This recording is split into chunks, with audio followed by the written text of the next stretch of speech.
Hi, I'm Kayla Womdeldorff, a clinical dietitian for the Center for Community Health and Prevention. And today I'm going to be showing you how to make one of my very favorite no-cook meals. This is a Southwestern corn and black bean salad with shrimp. It only has a few ingredients. It only takes 5 minutes to put together, and it doesn't require any cooking at all. I don't know about you, but once the weather starts heating up like it finally is here, the idea of heating up my kitchen more by turning on my oven or even standing out in front of the grill just doesn't sound appealing. So in comes a recipe like this that doesn't actually require any cooking, but also provides a good amount of nutrition as well as a satisfying meal. So I'm going to show you how to put this together. And now note that this recipe is really very customizable. You don't have to be exact with anything here. And let's say I'm using frozen corn. If you want to use fresh corn, that's absolutely fine. I'll note that as we go, what little substitutions you might make and how I've made this recipe even easier. So I mentioned before, this is a Southwestern corn and black bean salad with shrimp. So we're going to start out with a bag of thawed frozen corn. This was super simple. All I did was pop it in the microwave for about 2 minutes. You don't even have to transfer the corn out of the bag. Nutritionally, frozen fruits and vegetables are just as good as fresh. So realize that that's an option for you in case you're also in a pinch and you need something fast. Already prepped and ready to go for you. I did this, but if you have some great fresh summer corn, you also could certainly use that, or can if that's what you have on hand. So we're going to use the whole bag, and I'm going to put it into this bowl. We're just going to dump it right in. The next thing that we're going to do is we're going to add a can of rinsed black beans. So that's what I've got here. This is going to add extra fiber. The corn added some fiber too, but the black beans are going to add even more. So every serving of this dish gives us 9 grams of fiber. Females need 25 grams of fiber per day. Males need 38 grams of fiber per day. And most of us don't even get half that. And so this recipe will get you pretty well on your way to meeting those fiber recommendations. So we're going to add in, this is a full can of rinsed black beans.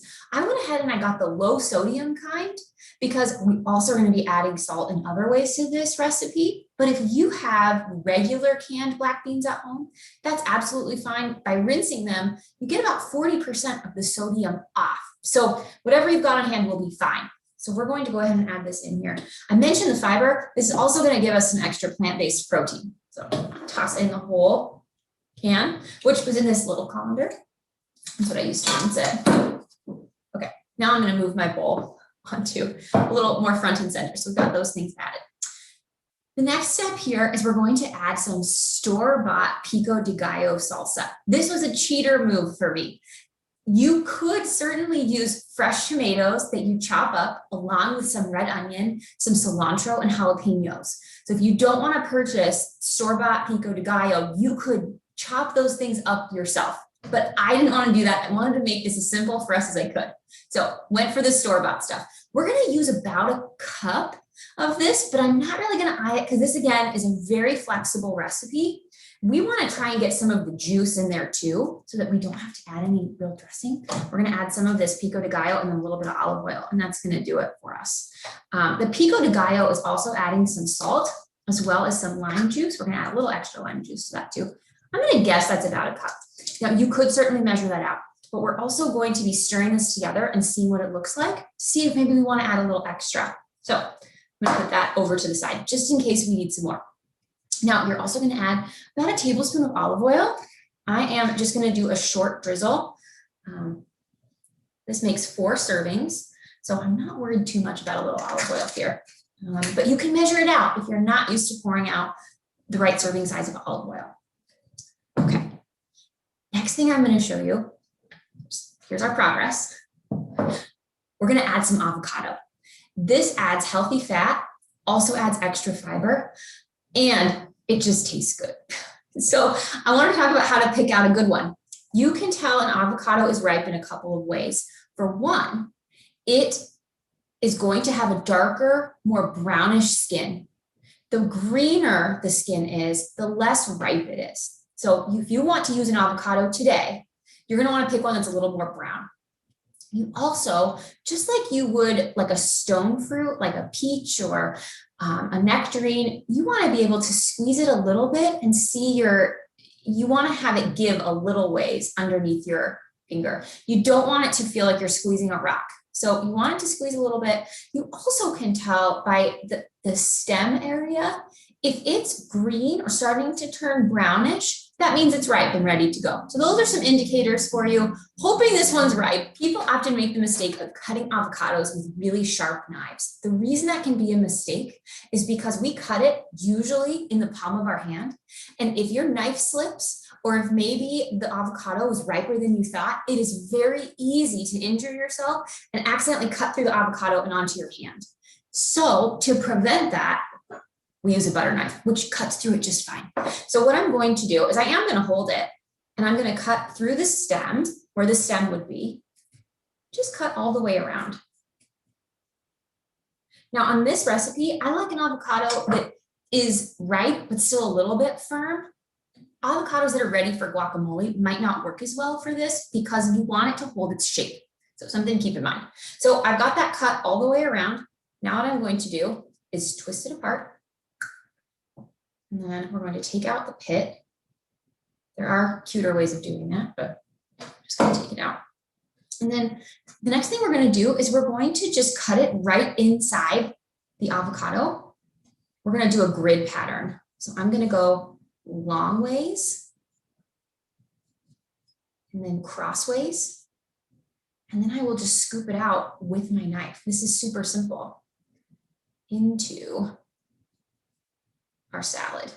Hopefully you can see that. And this is the perfect ripeness. It's always a little bit of a gamble when you're at the grocery store. This one seems to be good. So now what I'm going to do is I'm going to use my knife, remember, butter knife, scoop around the sides. And then I'm going to have perfect cubes that come out into my bowl. And this side I just didn't get quite firm enough in there. Now, to scoop it out, you also could use a spoon. So that will also work. And in fact, might be a little easier for you. And you might not drop your avocado into your salad that way. So I'm going to go ahead and do this. Do the second side here. You want to use more avocado or less avocado, you certainly can. You also could add the avocado right before you're going to eat this if you're not planning to serve it right away. The reason you might want to do that is because after avocados are exposed to air, they start to turn brown.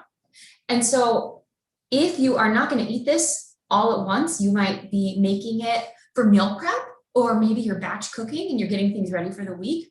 Maybe you go ahead and just add the avocado right before you're going to eat it so that it doesn't look unappetizing, so that your avocado always looks green in your salad. So I'll just something to bear in mind.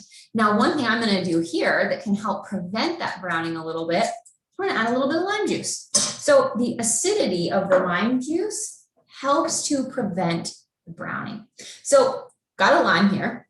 I wanted to mention how you pick a good one. So what you want is for the skin of, this goes for lemons too, so lemons and limes, you want the skin to be sort of taut where there aren't a lot of big gaps and divots. You want it to be pretty firm looking and shiny.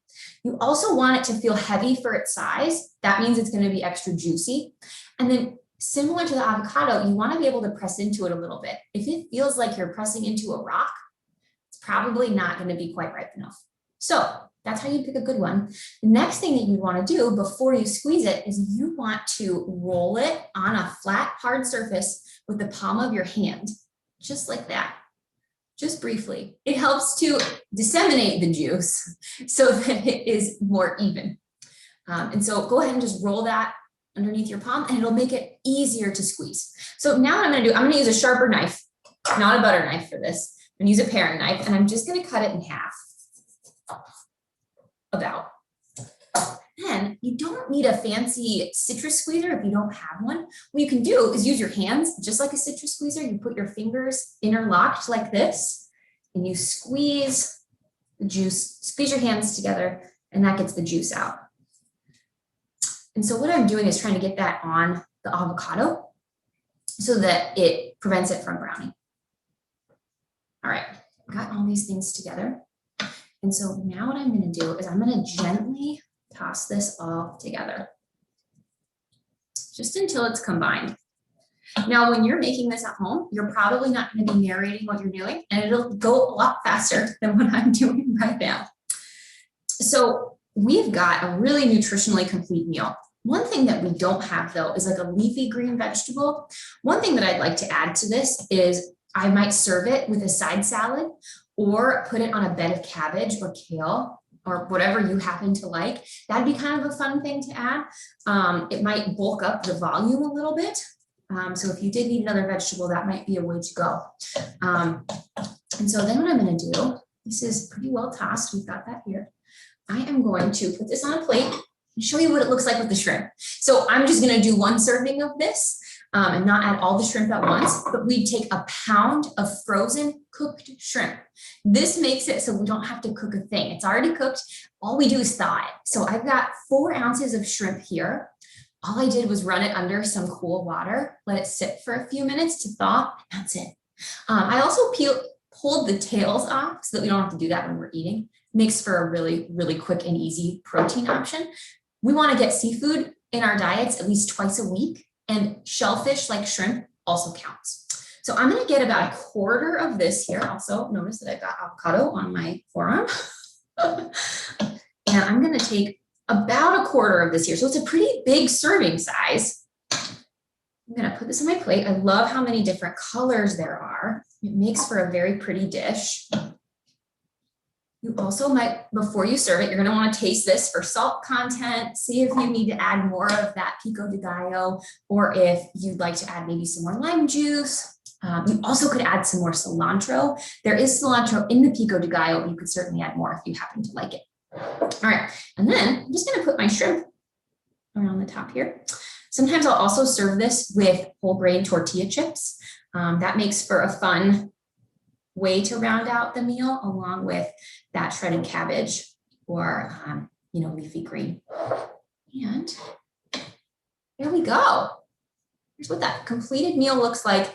When you make this yourself, it will take only about 5 minutes to toss together. And you've got a complete meal that doesn't require any cooking. So thanks for joining me today, and I hope you like the recipe.